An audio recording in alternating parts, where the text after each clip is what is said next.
Bonjour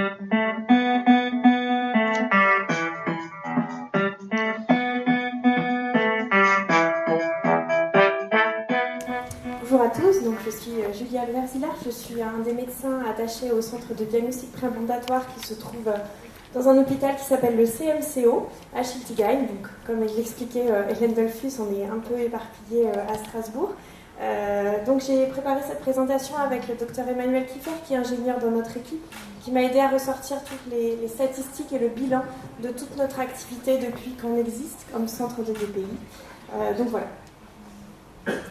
Donc pour vous rappeler ce que c'est le diagnostic préimplantatoire, ou pour vous l'apprendre pour ceux qui ne le connaissent pas, c'est destiné aux couples qui sont à risque de transmettre une maladie génétique, et c'est régi exactement comme le diagnostic prénatal par le code de santé publique. Et donc c'est adressé pour les patients porteurs de maladies géniques ou de maladies chromosomiques. Donc aujourd'hui on va parler que des maladies géniques, comme la neurofibromatose, et comme exactement le docteur Schaeffer vous l'a expliqué, on a l'obligation de présenter chaque demande au centre pluridisciplinaire de diagnostic prénatal, qui doit attester que la maladie pour laquelle les gens demandent un diagnostic préimplantatoire est bien d'une particulière gravité, elle est incurable. Donc comment ça se passe le diagnostic préimplantatoire? Globalement, l'idée est de faire le diagnostic avant la grossesse. Donc on propose au couple de passer par une fécondation in vitro. Donc c'est le jour 0, où il y a un recueil de spermatozoïdes et une ponction des ovocytes, après une stimulation pour obtenir plusieurs ovules d'un coup. On fait cette FIV dans notre laboratoire à côté d'une autre de génétique, il y a le laboratoire de fécondation in vitro. Et puis on laisse évoluer les embryons. Alors en général, on obtient à peu près une dizaine, une quinzaine d'embryons. Après une fécondation in vitro, on les laisse évoluer jusqu'au jour 3. Au jour 3, les embryons ont 8 cellules à peu près, c'est ce qui nous permet de pouvoir en prendre 2 sans empêcher son développement. Donc les embryons, on leur retire 1 ou 2 cellules à chacun, et on va pouvoir faire les analyses génétiques sur ces 2 cellules. Alors c'est un peu plus compliqué que de faire de l'analyse génétique sur de l'ADN qu'on a extrait du sang, parce qu'une cellule, c'est une molécule d'ADN, donc on n'a pas droit à l'erreur. Et on doit rendre ce diagnostic en 24 heures parce que l'embryon continue à évoluer. Et donc il faut qu'on puisse avoir le résultat le 4e jour, maximum le 5e, pour pouvoir transférer les embryons qui sont indemnes de la maladie. Ensuite, au jour 5-6, on peut congeler les embryons qui sont sains pour proposer au couple d'autres tentatives sans être obligé de recommencer depuis le début. En France, il y a 5 centres qui sont autorisés pour pratiquer le diagnostic préimplantatoire. Donc c'est soumis à des agréments, c'est l'agence de biomédecine qui délivre ces agréments. Le premier centre a été autorisé en 1999, c'est le nôtre, Strasbourg, et le dernier a été autorisé en 2018, c'est à Grenoble. Donc ces 5 centres proposent tous le diagnostic préimplantatoire pour la neurofibromatose. On se répartit dans toute la France différentes maladies pour à peu près proposer un diagnostic pour toutes les maladies qui existent. Presque. On a plus de 250 maladies disponibles dans les 5 centres français. Je vous donne l'exemple d'un parcours pour un couple qui demande un diagnostic préimplantatoire à Strasbourg. D'abord, il y a une demande qui est préliminaire. Soit c'est le couple qui nous contacte directement, soit c'est les médecins qui sont chargés des patients qui nous contactent. Ensuite, on donne un rendez-vous pour un premier entretien téléphonique. Comme les gens viennent de toute la France, on ne fait pas forcément la première consultation à Strasbourg, donc on propose 1 heure d'entretien téléphonique pour expliquer comment ça va se passer le diagnostic préimplantatoire, quelles sont les différentes étapes. Une fois que le couple est engagé dans cette procédure, nous, on prépare le dossier, on demande un certain nombre de documents pour pouvoir compléter ce dossier, présenter la demande au centre pluridisciplinaire de diagnostic prénatal. On a besoin de prélèvements de sang ou d'ADN pour commencer à travailler sur le diagnostic. Et pendant toute la procédure de préparation du dossier, on est en relation avec les médecins qui s'occupent des patients pour qu'ils nous transmettent tous les éléments, et également directement avec les patients. On a besoin de différentes attestations, des comptes rendus de consultation clinique. On a besoin de savoir si le médecin qui suit la femme atteinte est bien d'accord qu'on poursuive une grossesse pour cette dame, qu'il n'y a pas de risque.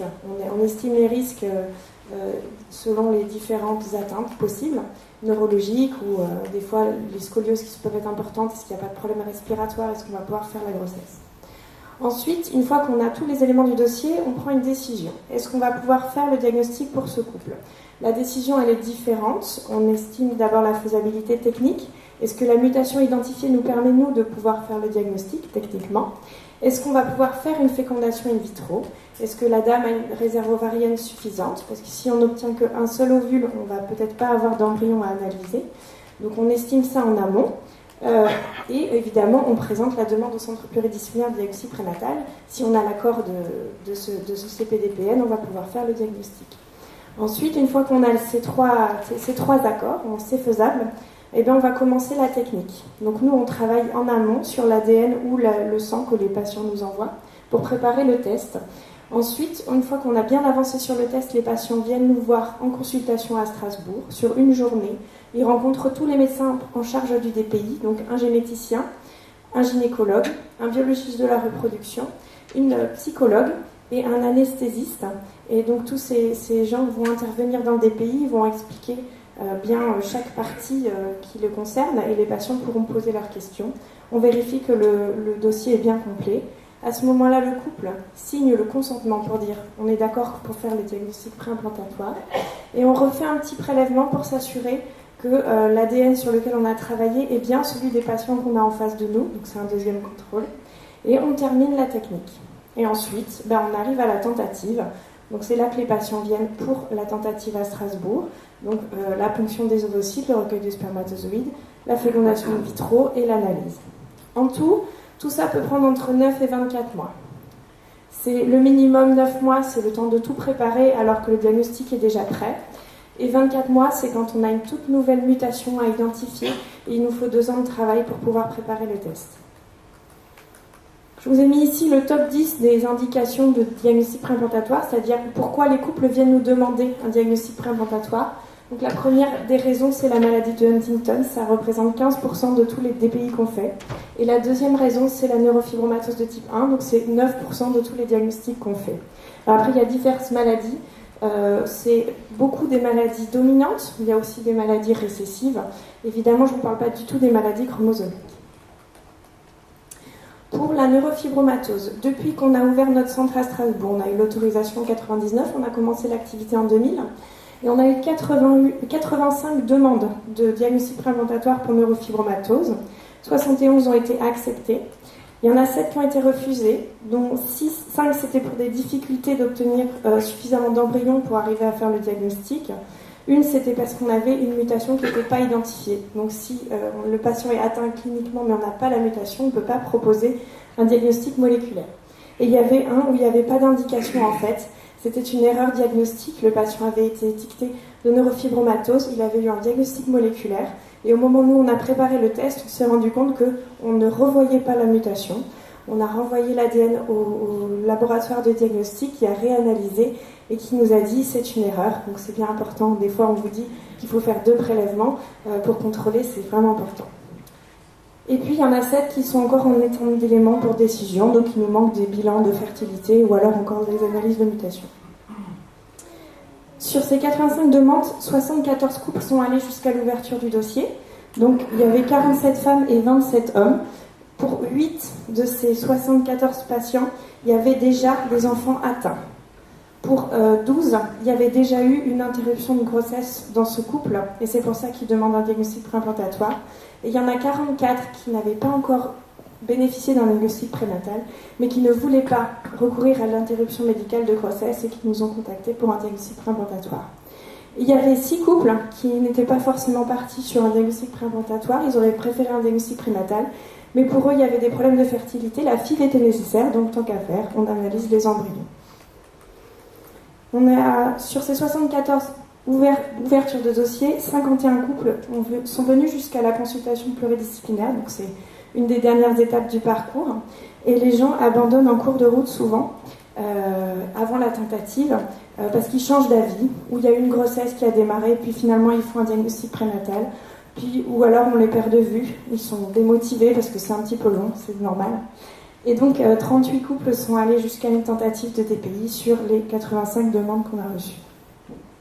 Il y avait 5 demandes pour NF2, je ne les détaille pas parce que c'est vraiment minime par rapport à notre activité.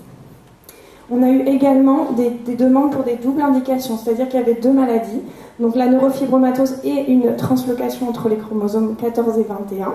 Et puis finalement, le couple a demandé le diagnostic uniquement pour la translocation, en disant que la neurofibromatose, c'était finalement une maladie acceptable. Donc il y a une grossesse et on a fait le DPI uniquement pour la translocation. Et puis une maladie de Marfan associée à une neurofibromatose, la neurofibromatose chez la dame et la maladie de Marfan chez monsieur. Là, le DPI est en cours. Et puis une neurofibromatose et un syndrome de Meyer-Gorlin chez une dame qui présente les deux maladies. Et là aussi, on est en cours de travail. Histoire de vous montrer qu'on accueille des patients de toute la France, voici la liste des départements d'origine des couples. Donc évidemment, le maximum, c'est 9 demandes dans le Bas-Rhin, aussi dans la Moselle. On travaille beaucoup avec Lille, donc on a pas mal de patients du Nord, et puis quelques-uns qui viennent de Paris également. Le reste, c'est plus anecdotique. La méthode diagnostique, donc le gène est localisé sur le chromosome 17, il comporte 57 exons et 12 000 paires de bases, donc ça fait beaucoup d'endroits à regarder pour trouver l'anomalie. Nous c'est facile, on nous donne déjà la réponse, il faut juste qu'on puisse la retrouver sur une seule cellule. Ce qu'on fait, c'est qu'on prend donc des cellules uniques, donc des cellules d'embryon. Voilà 2 cellules qu'on retire d'un embryon. On voit, si vous voyez bien, une petite dépression au milieu, c'est le noyau de la cellule dans lequel est contenu l'ADN. On va pouvoir extraire cet ADN, l'amplifier, c'est-à-dire le multiplier pour en avoir plusieurs copies pour pouvoir réussir à voir la mutation. Et puis on va analyser des fragments dans des gros appareils qui s'appellent les séquenceurs. Là, ce que vous voyez en bas, c'est la micro-pipette de verre qui permet de mettre la cellule dans un petit tube, et c'est dans ce petit tube que va se faire la réaction pour le diagnostic. Il y a un risque qu'on appelle allele dropout, ADO, qui est très important. C'est le fait qu'on n'arrive pas à identifier notre mutation, parce que tout simplement, on n'a pas amplifié au bon endroit. Comme on a une molécule d'ADN, il faut absolument amplifier le bon endroit, et si ce n'est pas fait dans la toute première réaction, ça ne marchera pas et on risque de manquer l'information. C'est vraiment la difficulté du DPI. Donc on a plusieurs possibilités. Le diagnostic direct, c'est l'analyse de la mutation spécifique. Donc c'est là qu'on va regarder pourquoi le couple vient, c'est-à-dire la mutation, on va la regarder. Et donc on va avoir besoin d'ADN et de cellules d'un patient atteint pour ça. Donc soit c'est un des deux membres du couple, soit c'est un autre membre de la famille. On peut aussi faire un diagnostic indirect, c'est-à-dire on ne regarde pas directement la mutation, mais des petits marqueurs qui sont au-dessus et en dessous, qui nous permettent de différencier les deux chromosomes 17, c'est-à-dire celui qui est porteur de la mutation et celui qui ne l'est pas. Et donc on définit un haplotype, c'est comme ça que ça s'appelle, c'est la forme du chromosome qui est atteint ou pas. Et ça, on a plus de chances de l'identifier même s'il y a un ADO. Donc juste un exemple pour que vous compreniez bien les deux différentes techniques. Pour nous, c'est une grosse différence pour la mise au point technique. Donc pour les formes familiales, on va pouvoir déterminer l'haplotype associé à la mutation avant, parce qu'on a plusieurs personnes atteintes dans la famille. Donc on sait sur quel chromosome est la mutation. Ici, c'est l'exemple d'un couple. On a un monsieur à gauche en carré et une dame atteinte à droite. Et on arrive à dire, voilà un chromosome 17 qui est bleu clair, un chromosome 17 qui est bleu foncé chez le monsieur, un chromosome 17 qui est jaune chez la dame et un autre qui est rose. On sait les identifier les deux et on veut savoir où est la mutation sur lequel des deux chromosomes. Est-ce que c'est le rose ou est-ce que c'est le jaune? Comme cette dame, elle a un parent qui est atteint également, le grand-père, enfin le futur grand-père, parce que les embryons ne sont pas encore là, il a un grand-père avec un jaune clair et un jaune foncé et une grand-mère avec un violet et un rose. On sait que donc le chromosome commun entre les deux est le jaune, et donc la mutation peut être placée sur le chromosome jaune. Donc on sait diagnostiquer cette mutation parmi le reste du chromosome, et c'est comme ça qu'on fait notre diagnostic. Quand un diagnostic indirect est possible, c'est facile, on utilise donc nos marqueurs microsatellites, on n'a pas forcément besoin de regarder la mutation, ça va plus vite pour le test est déjà disponible. Et donc si on regarde ces embryons en bas, il y en a 2 qui sont atteints, qui présentent le chromosome jaune de la maman, et un qui est sain parce qu'il a le chromosome rose de la maman. Et on n'a pas besoin de regarder la mutation. Le test est déjà disponible parce qu'on en a plusieurs d'avance, et donc les délais sont de 9 à 15 mois pour préparer le test. Quand c'est une néomutation, c'est-à-dire une mutation de novo, chez un patient où il n'y a pas d'autres membres atteints dans sa famille, on est obligé de regarder cette mutation parce que identifier le chromosome rose ou jaune ne suffit pas. Donc là, on ne sait pas où placer la mutation parce qu'un des deux parents n'est pas forcément atteint. Et donc pour les embryons, on va devoir rechercher la mutation obligatoirement. Si c'est un homme qui est atteint, on peut la rechercher dans les spermatozoïdes avant de faire le test. Et si c'est une femme, on le fait au moment du DPI, Quand on regarde les embryons atteints, on va voir que la mutation est sur le chromosome jaune, ce qui nous permet de placer la mutation chez la maman. Donc pour développer un test, dans une cas de mutation de novo, c'est long. Il y a plusieurs étapes. D'abord, on cherche le test direct, on analyse la mutation, on voit si on est capable de l'identifier. Ensuite, on fait le test d'informativité, c'est-à-dire qu'on va regarder tous les petits marqueurs que je vous ai dit qui sont au-dessus et en dessous de la mutation. Donc ces exemples-là, c'est des noms de marqueurs. Alors, pour vous, ça ne veut rien dire, pour nous, c'est des positions d'ADN. Et ici, c'est noté s'ils sont très loin de la mutation, très proches. Celui-là, il est à 522 kilobases, donc c'est plus loin de la mutation. Et puis au centre, la mutation dans l'exon 36. Et donc on est capable, vous voyez en gras, l'haplotype atteint, donc on regarde bien. On a plusieurs indices pour dire oui, on est bien sur le chromosome atteint, pas seulement la mutation.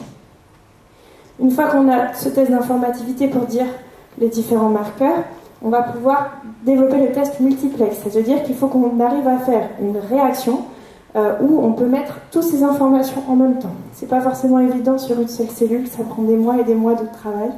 Et donc c'est ce test qui est long. Et ensuite on vérifie qu'on est capable de le faire sur cellules uniques, que sur l'ADN c'est facile, mais sur cellules uniques on prend l'ADN, les cellules du patient atteint. Ensuite on fait l'haplotypage, c'est-à-dire on vérifie qu'on a bien la mutation associée au chromosome qu'on pense être le chromosome atteint. Donc pour nous, on a déjà fait 30 tests qui sont validés, qui sont prêts à être utilisés pour différents couples. Il y en a 5 qui sont des tests indirects où on ne regarde pas la mutation, on fait juste l'haplotype, on fait juste la couleur des chromosomes. Et 25 tests directs, on a eu besoin de 23 pour des mutations de novo. Et 2 parce qu'on n'avait pas assez d'informations si on utilisait juste un test indirect. On a 11 marqueurs qu'on peut utiliser, on les mélange dans les différents tests selon l'informativité. Est-ce que c'est utilisable pour les gens ou pas? Voilà un exemple de résultat qu'on obtient au séquenceur. Donc on regarde les pics, et puis on voit ici un pic qui correspond à normal et un pic qui correspond à muté dans la case NF1. Donc on arrive à voir la mutation. Depuis 2000, on a réalisé 38 tentatives, 38 couples ont bénéficié d'une tentative. 24 c'était pour des femmes atteintes et 14 c'était pour des hommes atteints. On a utilisé 15 fois des tests directs, et 11 fois c'était pour des femmes qui étaient porteuses, et 4 fois pour des hommes, dont 3 avaient une mosaïque. Donc les mosaïques, c'est encore plus difficile pour nous parce qu'il y a une partie des cellules qui est atteinte et l'autre pas, alors que c'est la même couleur de chromosome. Encore plus difficile. On a fait 76 cycles débutés, c'est-à-dire un début de stimulation pour la fécondation in vitro. 72 sont allés jusqu'à la ponction des ovocytes, donc on a pu faire le diagnostic. Et donc les dames avaient à peu près 32 ans et demi au moment où on fait la ponction. Les plus jeunes, 26 ans, les plus âgés, presque 40. Voilà un petit peu le nombre de tentatives qu'on a fait depuis le début. Au début, on faisait que des formes familiales parce qu'on n'était pas techniquement capable de faire les mutations de novo. On le fait depuis 2010 et donc on commence à avoir beaucoup de demandes pour ces mutations de nouveau. On a analysé 378 embryons depuis les années 2000. En moyenne, on en analyse 5 pour chaque couple. Il y en a 362 dont on a pu identifier bien le diagnostic. Il y en a quelques-uns pour lesquels on n'a pas réussi à identifier la mutation ou l'haplotype atteint. Donc ils sont rendus sans diagnostic. On a 154 embryons qui ont été transférables. En moyenne, c'est 2 embryons par tentative qui sont transférables. Ça veut dire qu'ils ne sont pas atteints, indemnes de la maladie. On a pu faire 55 transferts d'embryons qui sont frais. 44 embryons ont été congelés et 21 embryons ont été transférés après congélation. Donc en moyenne, on a un embryon qui est transféré pour chaque tentative. Il y a 27 grossesses qui ont débuté. 19 c'était des transferts frais et 8 c'était des transferts d'embryons congelés. Il y a une grossesse qui est toujours en cours. Il y a eu 20 accouchements. Et puis, si on regarde le taux cumulé, c'est-à-dire dans combien de quel est le pourcentage de chance d'avoir une grossesse suite à un DPI en analysant les embryons frais et congelés, on a à peu près 39% de chance d'être enceinte par transfert d'embryon et 37,5% par ponction, c'est-à-dire sur une tentative complète. Et en termes d'accouchement, parce qu'évidemment il y a des grossesses qui démarrent mais des fausses couches comme n'importe quelle grossesse, on est à 29% d'accouchement par transfert d'embryon et 27,5% par ponction. Donc si on fait une tentative de DPI, on a 27% de chance d'avoir un bébé à la fin. On n'a pas eu de grossesse gémellaire dans le cadre du DPI pour neurofibromatose. Voilà notre équipe à Strasbourg. Donc il y a le docteur Céline Moutou qui est le chef de notre unité, le docteur Philippe Gosset qui s'occupe des anomalies chromosomiques, et puis beaucoup de techniciens, de secrétaires. On n'est pas très nombreux, on ne travaille pas le week-end, du coup c'est très compliqué d'organisation. On a un site internet qui donne beaucoup d'informations pour les patients et pour les médecins, qui dit les documents dont on a besoin, quel numéro à contacter si vous avez besoin d'un diagnostic préimplantatoire. Vous allez sur le site du CHU de Strasbourg, vous cliquez liste des services, diagnostic préimplantatoire, ou alors il y a une barre de recherche, vous tapez diagnostic préimplantatoire dans la barre de recherche du site, et vous nous trouvez, il y a nos coordonnées. Voilà, je vous les ai pas remis du coup, parce que vous retrouverez tout sur le site internet. Je vous remercie, je suis disponible pour les questions maintenant ou à la pause.